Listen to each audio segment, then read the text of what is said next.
future professionals from Jose J. Mariano Memorial High School. Ritual Colleges Incorporated is greatly honored to be sharing with you one of our best practices, our Career Forum. This Career Forum intends to prepare you and inspire you on your exciting journey ahead. I am Mr. Victor Talastas Reyes and I will be your host for today. To start this morning ride, let us all put God at the center of our existence through an opening prayer, which will be followed by the singing of the Philippine National Anthem. Let us put God at the center of our existence. Let us all pray. Everlasting God, we are asking for your loving guidance as you lead our dear students in the right direction of choosing and searching for a career, which may truly help them in their future endeavors. Inculcate to them the values and civility that will equip them for their chosen path. We do believe that you will walk with us and remind everyone for your never-ending presence. Bless the administrators, teachers, staff, and students. May we rejoice in success together and unfold the plan that you have destined for us. We ask all these in Jesus' most precious name. Amen.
In behalf of Ritual Colleges Incorporated, I officially welcome you all to your Career Forum 2021.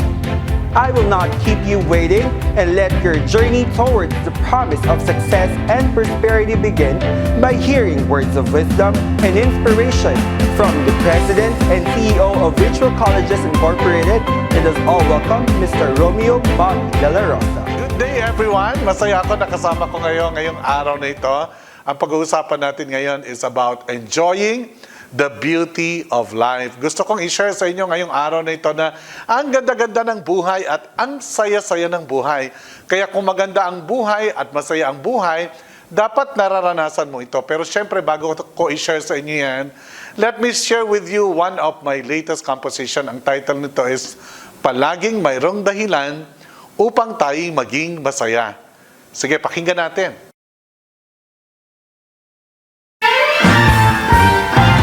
Pwedeng mag-clap habang makanta si Sir Bob.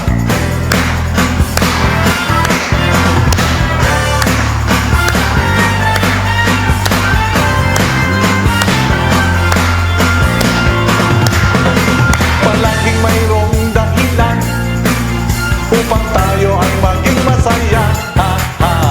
Palaging mayroong dahilan upang tayo ay maging masaya. Sa umaga, sa salamin ay lumapit ka. Tiyak ako, ikaw ay tatawa pagkat mukha mo ang iyong makikita. Palaging mayroong dahilan upang tayo ay maging masaya. Palaging mayroong dahilan upang tayo ay maging masaya. Pakinggan mo to. Kahit tayo ay may problema, bilangin mo pagpapala niya. Tiyak ako, ikaw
Magandang araw na muli sa inyong lahat. Ang ganda-ganda ng buhay, ang saya-saya ng buhay. Dapat na-enjoy natin ang ganda ng buhay na pinagkatiwala ng Lord sa atin. Ngayong araw na ito ay pag-uusapan natin ang tatlong bagay. Bakit ba dapat natin na-enjoy ang buhay natin? Number one, the reason bakit na-enjoy mo sana yung buhay na pinagkaloob sa iyo ng Lord is dahil binigyan niya ng Lord sa iyo ang isa sa pinakamagandang regalo na matatanggap ng bawat isa sa atin. And this is the gift of life. O ang regalo ng buhay. Yan ang pinakamagandang regalo na natanggap natin sa Panginoon. So kung ito ay regalo ng Diyos sa atin, dapat natin una sa lahat, sa pasalamatan ng Panginoon sa buhay na binigyan niya sa atin. Pangalawa, we have to appreciate the life that God has entrusted us. Yung pinagkatiwalang buhay ng Lord sa atin, dapat ma-appreciate natin yon, no? Ma-appreciate mo yung sarili mo. Una, dahil nilikha ka ng Lord na very, very special. Alam mo, nung nilikha ng Lord ang buong mundo, isang click lang. Sinabi niya ganyan at nagkaroon ng lahat ng bagay na meron tayo sa mundo. Pero nung nilikha niya ang tao, iba ang ginawa ng Panginoon. Dumampot siya ng alikabok o lupa, kung ano man ang tawag natin doon. At hinawakan niya tayo ng dalawang kamay niya at itinapat niya tayo sa kanyang bibig. At anong ginawa niya? Sabi ng iba, hinipan daw. Hindi tayo hinipan ng Lord. Hiningahan tayo ng Lord. Ganito ang ginawa ng Lord sa atin. At buhat ng pumintig ang puso natin. Yung unang pintig ng puso natin. Yun ang hudyat na napaka-special mo sa Panginoon. Yung isa sa pinakamagandang regalo na matatanggap ng kahit sino sa atin ay natanggap mo. So dapat ma-appreciate mo yon. Hindi lang basta buhay ang binigay sa iyo ng Lord. Buhay na may kasamang pangako. Hawak-hawak tayo ng Panginoon. Ibig sabihin, hindi ka niya iiwan, hindi ka niya pababayaan kailanman dahil ganun ka-precious sa Panginoon. Dapat na-appreciate natin yan, no? Appreciate the life that God has given you. Kailan mo huling pinasalamatan ng Lord sa buhay mo? Baka nakakalimutan mo yan, no? Huwag nating kalimutan yan. I hope you will find time to thank the Lord for the life that you have. As I have mentioned a while ago, we have to appreciate our life. At kahit kailan, hindi tayo dapat nanghihina o nadi-discourage o hindi natin dapat sinisisi ang sarili natin bakit tayo naging ganito. Kasi God made us uniquely, no? Hindi natin pwedeng i-compare yung sarili natin sa iba dahil special ka nga sa harap ng Panginoon. The only thing that you can do is to appreciate that life that you have. Yung sa tuwing haharap ka sa salamin, sasabihin mo sa Panginoon, Lord, salamat po sa buhay na pinagkatiwala mo sa akin. Remember, ang buhay ay sandali lamang. Pero binless tayo ng Lord dahil isa ka sa pinagkatiwalaan ng Panginoon ng buhay. Imagine mo, sa million of cells, yan pang mukha mo na yan ang lumabas, ano? Yan pang mukha mo ang lumabas. Tingin ka sa salamin, di ba? Appreciate that life that God has given you. Kaya kanila ka ng Lord for a purpose. God has created you for a purpose. No? Dapat yun ang lagi mong na-appreciate sa buhay mo. Nilikha ako ng Panginoon, natanggap ko ang pinakamagandang regalo at dahil doon, mayroon akong layunin sa buhay. So, hindi natin pwedeng sabihin na walang kwenta ang buhay. Huwag natin sinasabi yan. Ha? Minsan sinasabi natin, buwisit namang buhay to. Dapat hindi natin sinasabi yan. Huwag naman niyo sasabihin yan, baka mamaya kunin ka agad ni Lord. No? Kaya dapat sinasabi mo, Lord, salamat po. Sa tuwing magkakaroon ng pagkakataon na ikaw ay nadi-discourage o nagkakaproblema sa buhay mo, parang mag-give up ka na. Ito lang naman ang suggestion ko na gagawin mo, na hawakan mo yung heart mo at pakinggan mo yung pintig ng puso mo. At doon mo i-appreciate yung buhay na pinagkaloob sa iyo ng Lord. Di ba minsan, pag nagkakasakit ka, sumasakit ang ulo mo, sumasakit ang tiyan mo, kung ano iniisip natin, di ba minsan iniisip mo, baka may cancer na ako, no? Dahil takot kang mamatay. Kasi go focus ka doon, no? Pero kung matututunan mo mula ngayong araw na ito, na lahat ng bagay, anuman ang kalagayan mo sa buhay, sitwasyon mo sa buhay ngayon, marirealize mo parati at lagi mong iisipin at i-remind mo yung sarili mo na ang ganda-ganda ng buhay. Maganda ang buhay dahil pinagkatiwalaan ka ng Lord na mabuhay sa mundong ito. Hindi lang basta mabuhay sa mundong ito, kundi mabuhay ng mayroong layunin. Naitanong mo na ba sa sarili mo yan? Ano kaya ang layunin ko sa buhay kong ito? Siyempre, nandyan ang Panginoon ko. Sapin mo ang Lord, tanungin mo ang Panginoon kung ano ba ang layunin mo sa buhay na buhay na pinagkatiwala niya sa iyo. Yan ang unang reason bakit dapat na-enjoy mo yung buhay mo. Kasi pinagkaloob sa iyo ng Diyos yan. Yan ang isa sa pinakamagandang regalo na meron ako, na meron ka, na meron tayong lahat na dapat laging na-appreciate natin. Pangalawa, dapat na-enjoy mo yung buhay mo. Na-enjoy natin yung buhay natin. Dahil we belong to a family. Hindi lang basta buhay ang pinagkatiwala sa atin ng Lord. Inilagay tayo ng Lord sa isang pamilya. Isang pamilya na nagmamahal sa atin ng totoo.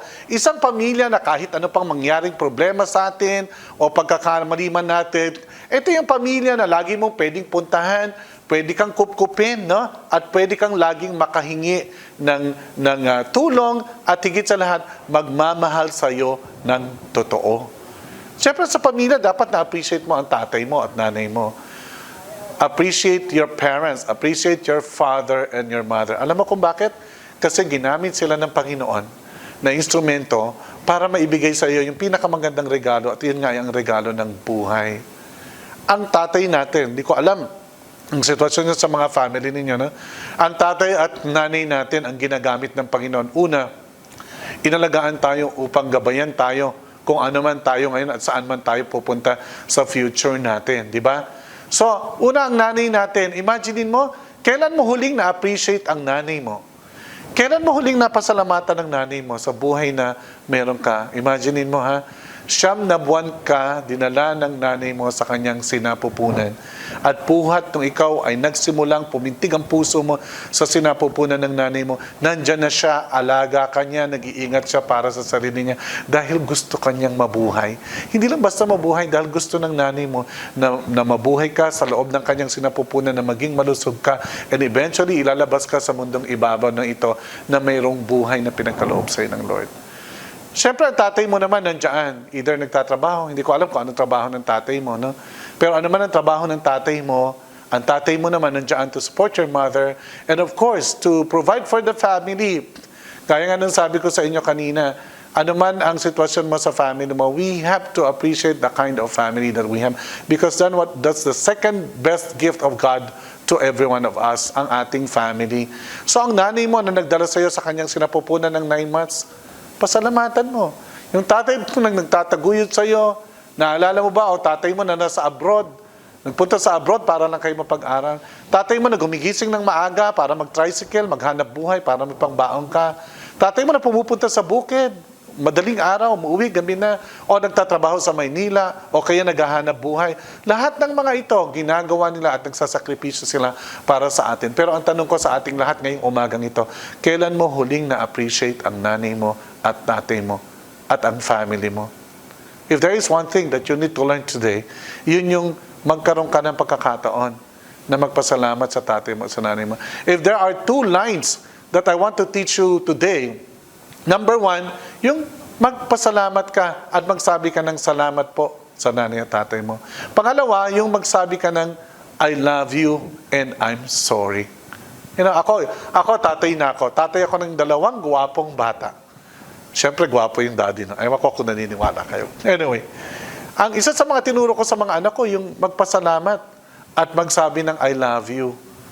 Tuwing aalis ng bahay, bago matulog. No? Kaya minsan, pag mayroong binigay na something, magsabi ng salamat, magsabi ng I love you. Alam niyo ba yung salitang I love you sa mga magulang ninyo? It rings a bell. Alam mo yan?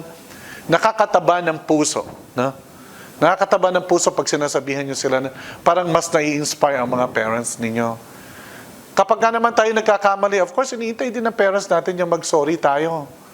Nagsosorry ba kayo kapag nasisigawan yung nanay nyo, tatay nyo? Di ba, ganyan ngayon ng mga millennials. Minsan mas mataas pa ang boses nyo, no?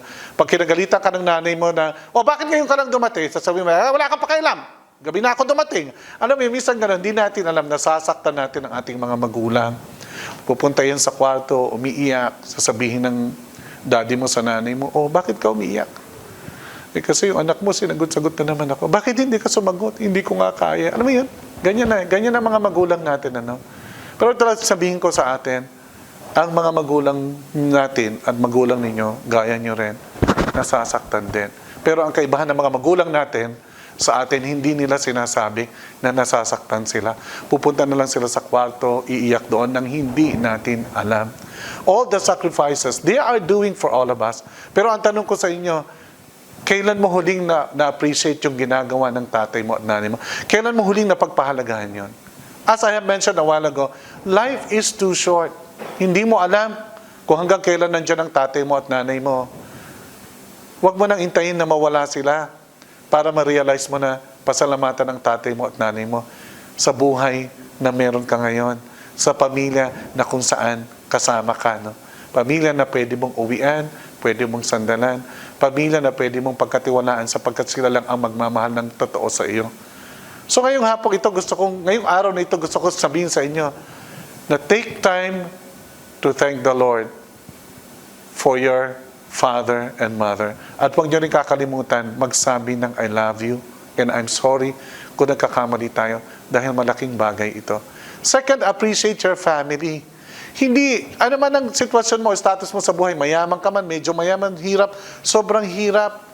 Minsan sinisisi natin sa sobrang hirap ng buhay, sinisisi natin ng Lord. Hindi eh. The Lord has placed you in that family because He has a purpose in your life. Ano man ang sitwasyon mo, may gustong ituro sa iyo ang Panginoon. Merong gusto ang Lord na ma-experience mo so that you will be able to realize, to appreciate the kind of family that you have, to appreciate the life that you have. Yun ang dahilan. Huwag mong i-compare yung buhay mo sa buhay ng iba. Lalo na kung sobrang hirap ng buhay mo. God has His own dealing to every family and to each of us.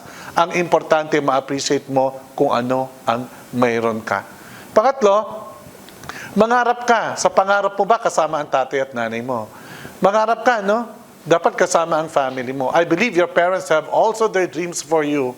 Pero ang totoo lang nun, ang buhay mo, ikaw ang magdidesisyon and you will be guided by your parents. Inuulit ko, learn to appreciate your father and your mother.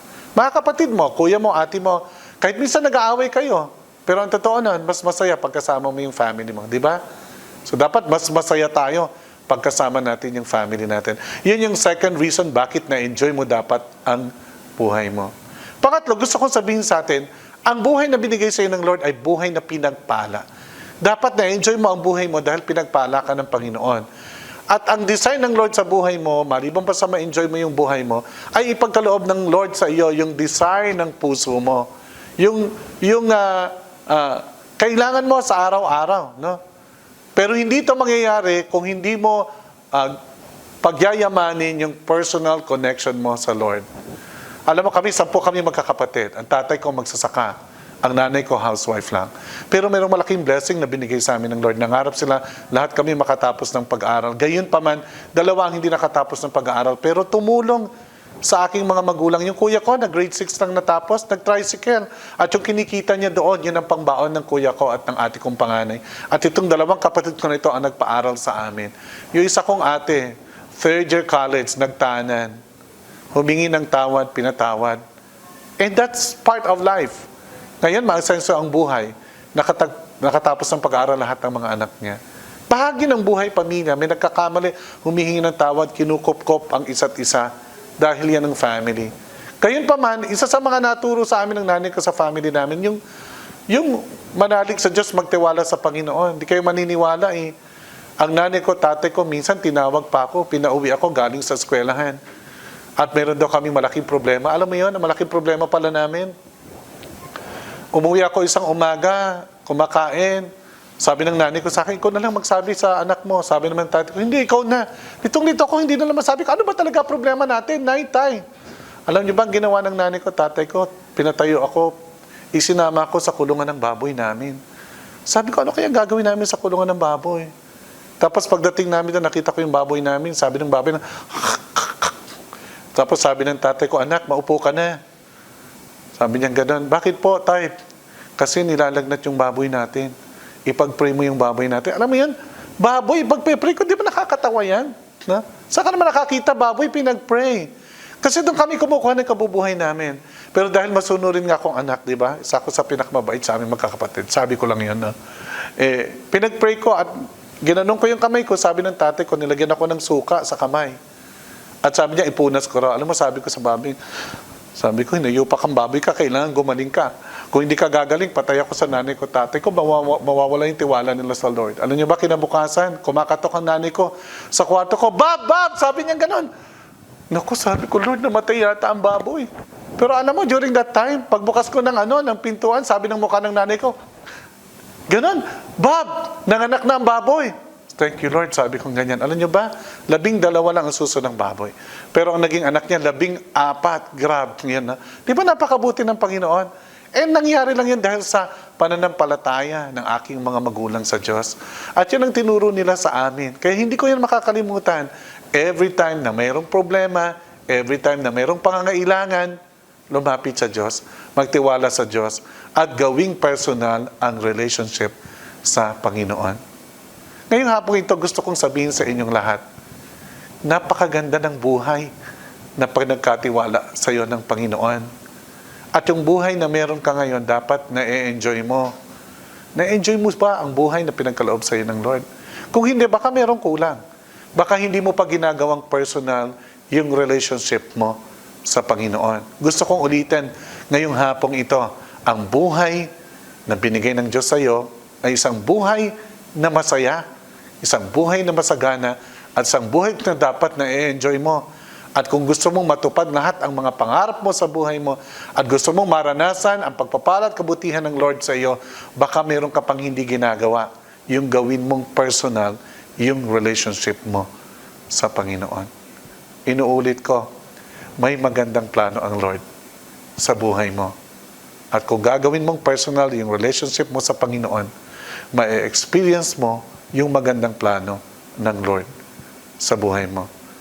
Magandang araw sa ating lahat. At ngayong hapong ito ay gusto ko sanang mag-end sa isang prayer. Gusto mo bang mas ma-enjoy mo pa ang buhay na pinagkatiwala sa iyo ng Lord? So gawin mong personal yung relationship mo sa Kanya. Gusto ko itang i-guide ngayon. Magpe-pray si Sir Bob. Sumunod ka sa akin, sa aking prayer, then I will end up in prayer. Let's join our hands as we pray. Lord, salamat po dahil ngayong araw na ito ay natutuhan ko na napakaganda pala ng regalong binigay mo sa akin. Ang regalo ng buhay na dapat pinagpapahalagahan ko. Salamat po sa buhay na meron ako. Salamat po sa aking mga magulang na patuloy na kumakalinga at nagmamahal sa akin. Tulungan mo po ako na mapasalamatan ko po sila, Panginoon, at ma-appreciate ko po sila kahit ganong hirap man po ng buhay o ano man ang sitwasyon namin sa buhay namin. Panginoon, gusto ko pong maranasan yung magandang layunin mo sa buhay ko. Pero meron po akong fear, meron po akong takot. Pero ngayong araw na ito, Panginoon, gusto ko pong gawing personal ang relationship ko sa iyo. Lord, pumasok ka po sa aking puso. At gusto ko pong ikaw ang maging tagapagligtas at Panginoon ng aking buhay mula ngayong araw na ito. At sana, Panginoon, mula ngayong araw na ito ay lagi mo akong tutulungan na sa pagdilat po ng aking mga mata sa umaga, ma-appreciate ko yung una kong paghinga dahil ito'y simbolo na mahal mo ako at binigyan mo pa ako ng karapatang mabuhay. Tulungan mo po ako na araw-araw sa aking buhay ay lagi kong makita na mayroon kang layunin sa bawat nangyayari sa buhay ko. Inihiling ko po ito sa pangalan ng aking Panginoong Yesus. Amen. As you make your relationship with God personal, I can assure you 100%, ibe-bless ka ng Lord. This time, gusto ko kayong ipag-pray. Please join me. Lord, ikaw po ang mag-bless sa mga estudyante o mga guruban o magulang na nakikinig sa akin at nanonood ngayong hapong ito. Hipuin mo po ang kanilang mga puso. Hawakan mo po sila ng iyong dalawang kamay, Panginoon, at iparamdam mo sila sa kanila kung gaano sila kaimportante sa iyo, Panginoon. Kung meron man pong family o personal problem ang bawat isa o may karamdaman, i-provide mo po ito, Panginoon. Hipuin mo po na magpagpalang kamay at mapagpagaling na kamay, Panginoon. I-bless mo rin po, Panginoon, ang kanilang paaralan na pinag-aaralan ngayon at pakikipag-ugnayan nila sa amin at sa pag-share ng ganitong uri ng message, Panginoon, through virtual meeting, Panginoon. At kami po ay patuloy na pagpapalain sa aming mga ginagawa, sa aming mga buhay, Panginoon. Sana po magkaroon ng magandang impact ang aming napag-usapan ngayon sa buhay ng mga estudyante, mga guro, administrators at maging ng kanilang mga magulang upang sa gayon, Panginoon, Pagising po namin araw-araw, meron pong makikitang ngiti sa aming mga labi at maaliwalas na muka dahil gusto naming sabihin, Panginoon, salamat po sa iyong pagmamahal. Salamat po sa buhay na pinagkaloob mo sa amin. Salamat po sa pamilya na meron kami. Salamat po dahil meron kang magandang plano sa aming mga buhay. Sa pangalan ng aming Panginoong Jesus, hinihiling namin ang lahat ng ito. Amen at amen. Muli, isang magandang araw sa inyong lahat. So in behalf of Ritual Colleges Incorporated, God bless you all. Thank you very much, Mr. Romeo Bobby De La Rosa, for sharing that very impactful message. It's been said that the best preparation for tomorrow is to do great works today. Now let us learn from the best. Let us all welcome Mr. Alejandro Jacinto III and Ms. Cyril De La Rosa to share with us their tips as you dress for success. Hi there, future professionals. This is Alejandro Jacinto III. I'm Miss Cyril De La Rosa. Today, we will give you some tips on how to dress for success. Because whether we like it or not, how we look and how we dress affects how we are perceived by others. That's why in corporate places, it is so important to project the right image through your fashion. Before we dive in, let's first know what is the importance of getting dressed. Gulf today suggests that the act of getting dressed also prepares our mind and body for the day of work and separates the home space from the work, so you don't end up getting too comfortable with the latter. It also says, clothes can have a direct impact on our mental well-being too. With that, you need to become more aware of your own style and your limitation for you to easily choose what to wear. It is important to invest in good and quality clothing. So remember, when you are going to buy clothes, make sure that you can wear it again and again. And to guide us to dress up like a pro, here are some tips on how to dress for success. First, dress comfortability. Appearance is your most powerful non-verbal communication. It makes strong statement about you. This is not about expensive outfits, but something comfortable, simple, and elegant. second, always dress up and not down. Less is not always best. Dress as though you were going to meet the CEO. That way, you will look like you care about your appearance, which will impress others. Be memorable. Wear appropriate clothes and let your personality and individuality shine through.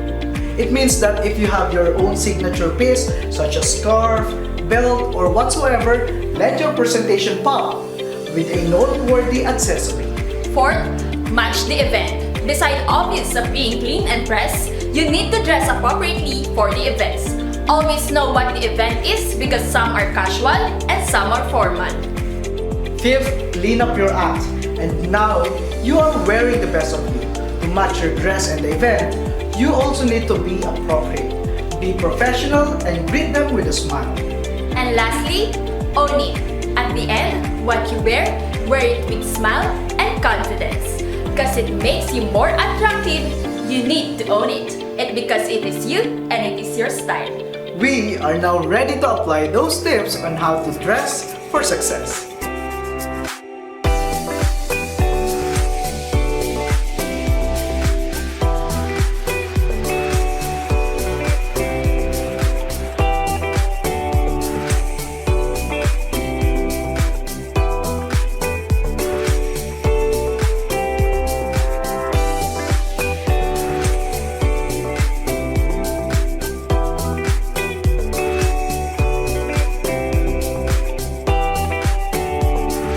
Remember to follow those tips and dress like a pro. Again, this is Miss Cyril De La Rosa. And I am Alejandro Jacinto III, and this is Dress for Success. Those tips are truly amazing and indeed very helpful for our future professionals. At this moment, we are so honored to hear from a multi-awarded and highly acclaimed professional himself. Let us all listen once again to the President and CEO of Ritual Colleges Incorporated. Let's give it up for Mr. Romeo Bobby De La Rosa as he delivers his talk about choosing your career path. Good day everyone, I'm back and I'm here to discuss to you the topic, choosing your own career. So syempre sa inyong mga grade 10 students and grade 12 students, nandito na kayo sa time na dapat pinaplano nyo na yung career na pupuntahan ninyo in the future. Kayong mga grade 10, Siyempre, mamimili kayo kung saang track. So, saan ba kayo pupunta pagdating ninyo ng senior high school? At siyempre, ang mga grade 12 naman ay nakapili na. So, expecting na pagdating nyo ng college ay tatama doon sa kurso na kukunin ninyo yung strand na pinili ninyo nung kayo ay senior high school. So, napaka-importante ng ating pag-uusapan. So, ano mga dapat natin consider pagpili natin ng career na pupuntahan o career path na pupuntahan natin? Number one, kailangan i-consider mo yung mga interests and inclinations mo. Okay? Interests and inclinations mo. Ibig sabihin lang yan, kung ano yung mga hilig mong gawin. Kung saan ka interesado, kung ano interest mong gawin. Meron ba dyan, mahilig mag-drawing, mahilig kumanta, mahilig magluto. So, yun ang mga dapat nating i-consider. Plus, of course, your exposure. Yung exposure kasi nagbibigay yan ng enhancement sa iyong interest at sa iyong inclination. Kamukha ko, ako ay started doing a drawing. Nagdo-drawing ako nung araw. Pero hindi yata yun yung inclination ko. Kasi minsan pinag-drawing ako ng wife ko ng aso dahil may assignment yung anak kong bunso. Eh, umiyak yung anak ko nung makita yung drawing ko, hindi daw mukhang aso, mukhang baka daw. So, I stopped on it. No? Maski na maliit pa ako, naalala ko, ganun din eh. Parang pag nagdo-drawing ako, lagi kong grade sa arts is 77, 2 palakol, ang tawag nila nung araw. So I did not pursue on that. Pero na-realize ko na lang, even at the age of 4, I started singing. Every time makakakuha ko ng patpat, kumakanta ko. Alam niyo yung dike, yung dike na yan, ginagawa pa lang noon yan. Ano? Eh, pag tatayo ako doon, kakanta ko. Siyempre, ang audience ko, yung mga pinsa ko, siyempre sila yung taga-palakpak. Yan. Yun ang mga inclinations ko nung araw. Minsan nag-stage acting. Kasi yun ang gusto ko eh. Gusto kong gawin. No? So sa pagpili ng career, dapat sigurado ka yun yung gusto mong gawin. Yun yung interested kang gawin. Dahil kung iyon ang interest mo at inclinations mo, then you will get motivated. No? Madali kang mamomotivate. Hindi ka mauubusan ng interest doon dahil motivated ka na gawin dahil yun talaga yung interest and inclination mo. Dahil yun talaga ang gusto mong gawin.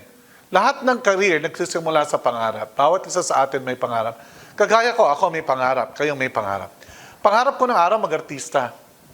Okay, meron naman karapatan si Sir Bob. Mag-artista. Gusto kong lumabas sa TV. Pero nung araw kasi, isa lang ang may TV sa amin, yung kapitbahay lang namin eh. So iniisip ko lang, paano ako papasok sa TV? Kasi wala namang mga exposure na kamukha ninyo ngayon. Meron pa nga tayo sa YouTube and etc. No? Yun, doon nagsimula yung pangarap ko. I've been a singer.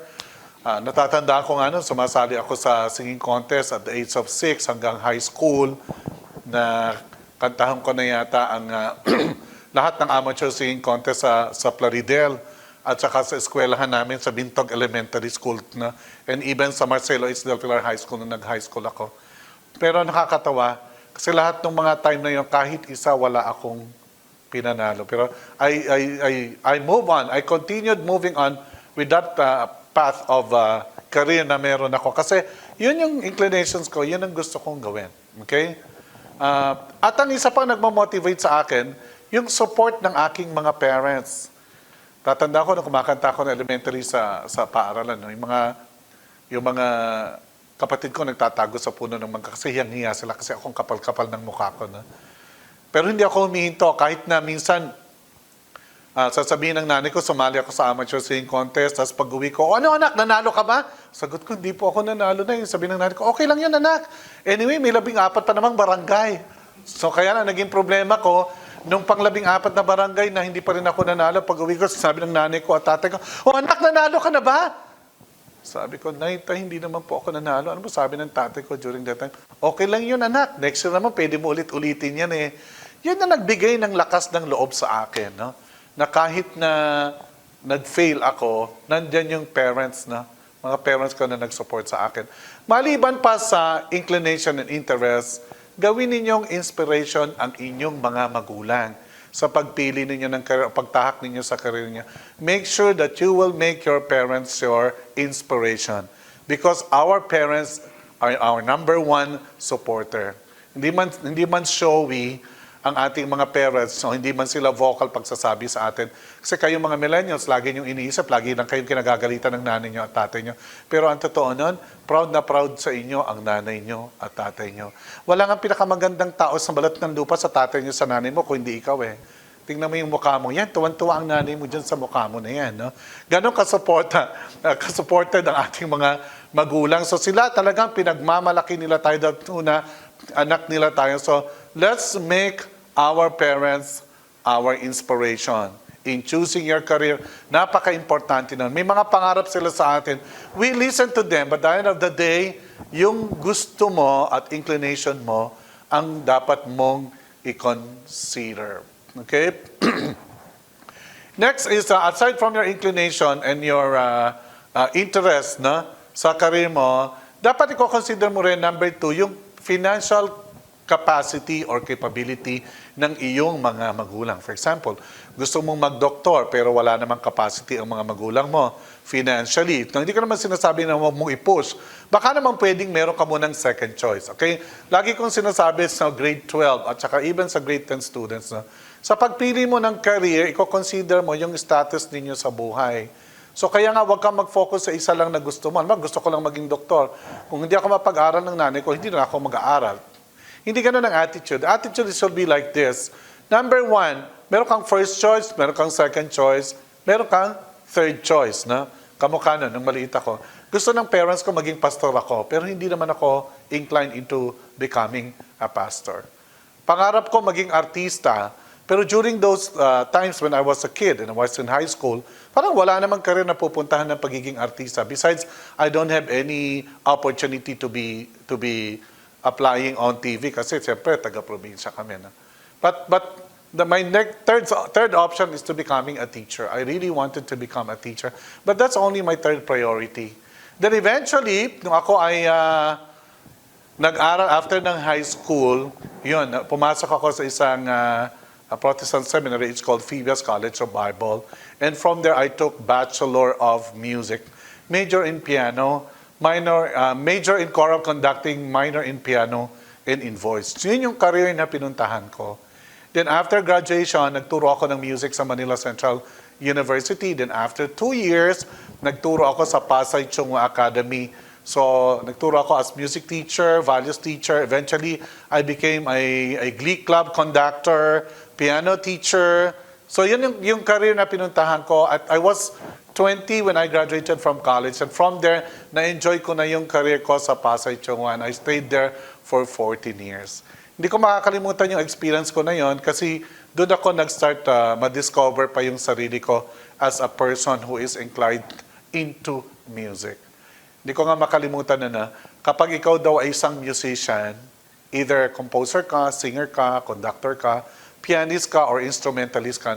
Pero during that time, parang ako wala kahit isa. Wala akong jack of all trades pero wala namang mastery. Pero what I did is I was able to expose myself. So the next thing that I want to share with you this afternoon is proper exposure. Kung saan ka na-expose, kung ano yung experience mo, doon ka ma-enhance yung talent and skills mo and inclinations mo ma-enhance doon. So yun ang magbibigay sa iyo ng confidence. The exposure and the experience that you will be having will give you the confidence na kailangan mo din naman as you should move on to your career path and choosing your career in the future sa buhay mo. And then from there, keep on dreaming. Huwag kang hihinto lang. It's not enough to finish college, but you have to dream not just to finish college, but to land a job. Not just a job, but a good job. Or kung hindi man trabaho, makapag-put up ka ng sarili mong business. Hindi lang basta business, isang maunlad na business. Para nang sa ganon, ma-achieve mo yung goal mo to be successful. So kasama sa pangarap mo, kasama sa pagpe-prepare mo sa career path mo, yung plano mo in the future. Kung ano ba yung gusto mo, makapagtrabaho ka at hindi lang basta magtrabaho o masenso. Sa kalagayan nyo ngayon, grade 10 and grade 12 students, you are now in the time or the position to do something. Number 1, sa grade 10, you have to choose. You have to choose. And when you choose, you have to consider your interests, your inclinations, and your skills. Choose what strand. Yung mga grade 12 naman, anong course ba yung kukunin ko sa college? And when you choose, there is one important thing that you have to do. You really have to decide. In decision making, hindi pwedeng hindi ka sigurado. Dapat pag nag-decide ka, sigurado ka. No? Kaya nga yung mga karanasan mo na yan, na binigay sa iyo, doon ka magbe-base, no? And that will make you become confident of your decision making. Huwag kayong masanay na nagdesisyon na after a few semester, nagbago isip nyo, tapos magpapalit kayo kaagad ng course. Mahirap yan, no? Okay? So dapat when you decide, it must be sure. Next, kapag nandun na kayo, you must develop this ability to focus. Dapat lagi kang nakafocus. Ito yung goal mo. Nag-set ka ng goal. Ito yung pangarap mo. Excuse me. Nag-set ka ng goal. So dapat lagi ka lang focus doon. Huwag kang lilingon sa kaliwa. Huwag kang lilingon sa kanan. Para na sa ganon, maabot mo yung pangarap mo. No? Maabot mo yung gusto mong marating. At maabot mo yung magawa mo yung mga plano mo sa buhay. Okay? Stay focused in what you are doing. Pakinggan mo yung mga sinasabi ng mga tao, pero kung negative, huwag kang maapektuhan. Learn from it, no? And make it positive. And then, of course, bigyan mo ng pansin yung mga pumupuri sa'yo. Ibig sabihin, doon sila bumibilib sa'yo. Sa ginagawa mo na yan, doon sila bumibilib sa'yo. And it will lead you towards becoming successful in the future. Okay? And then lastly, of course, huwag mong kakalimutan. Meron kang pangarap, meron kang focus, nagdesisyon ka, pero huwag mong kakalimutan na i-acknowledge ang Lord sa lahat ng gagawin mo. Kasi una, gusto kong sabihin sa inyo ngayon, na mayroong magandang plano ang Lord sa buhay nyo. And it is your responsibility to know it. Ask the Lord, Lord, ano pa yung gusto mong marating ko in the future? Remember, it's not all dreams in life. It's not all success in life. We have to enjoy and become fulfilled of what we are choosing or what we are going to do in the future. No? So, hindi lang enough na mangarap ka. Dapat iniisip mo rin at tinatanong mo, Lord, ano ba ang kalooban mo para sa akin? Ano ba yung purpose? Bakit mo ako binigyan ng karapatang mabuhay? So your dream should be aligned with what the Lord has planned for your life. So ang gusto kong sabihin is, always acknowledge God in everything that you will do, especially in your decision making. Sabi nga sa Proverbs 3, 5 and 6, trust in the Lord with all your heart and lean not in your own understanding. In all your ways acknowledge Him and He will direct your path. So wag mong kalimutan na i-acknowledge yung plano ng Lord sa buhay mo. Wag mo rin kalimutan na kapag hindi ka sure, ask the Lord for wisdom. Okay? At kapag ikaw kinakabahan, ask the Lord to give you the strength and the confidence. And I'm sure 100% you will be successful. So, my dear grade 10 and grade 12 students, lagi ninyong tatandaan ito sa pagpili ninyo ng career ninyo, yung mga bagay na isinyer ko sa inyo ngayong araw na ito. At huwag niyong kakalimutan, always pray before you decide. Always trust the Lord in everything that you will do. And I am 100% sure that you will not just fulfill your dream, but you will also become successful someday. You have a dream, go for it, and ask the Lord to guide you to reach that dream in your life. At sana hindi kayo titigil. Meaning to say, kung tapos na kayong mag-aral, nagtatrabaho na kayo, do not stop on discovering and developing other talents that you have. Kamukha ko, after teaching for 14 years, I became a leader. I became the school director of PBC Sunbeam School. And then eventually, hindi ko na-realize na plano pala ng Lord na maging president and CEO ako ng isang college. Ito na nga yung Ritual Colleges Incorporated. And from the experiences I had in my teaching for the last, for 16 years, ito pala yung ginamit ng Lord to prepare me to reach the higher heights of my career. And that is becoming a leader of a great institution called Ritual Colleges Incorporated. So ang pangarap mo, tuloy-tuloy habang nabubuhay ka. Ang pag-discover mo ng iba mo pang mga kakayahan, mga talents, ay tuloy-tuloy, hindi yan humihinto hanggang nabubuhay tayo, hanggang nandiyan tayo, we discover and develop our God-given talent. Huwag tayong mag-focus sa isa lang. Dahil ako naniniwala, God has bestowed a lot of talents, opportunities, and blessing for all of us. Lagi nating tatandaan yan. So once again, I hope meron tayong napulot o natutuhan sa ating pag-uusap ngayong araw na ito. God bless you in behalf of Ritual Colleges Incorporated. Maraming salamat sa inyong principal at sa inyong mga guro. At thank you for finding time to watch this video and to listen to us and be part of this Values Enhancement and Career Forum by Ritual Colleges Incorporated. Once again, this is your Sir Bob De La Rosa saying, God bless you all. Thank you very much, Mr. Romeo Bobby De La Rosa, for sharing your invaluable experiences. And of course, for instilling the motivation to the next generation of Filipino youth. So all our wonderful webinar participants, thank you very much for tuning in today. It is our greatest hope that you will all achieve the promise of success and prosperity. Once again, I am Mr. Victor Talastas Reyes from Ritual Colleges Incorporated.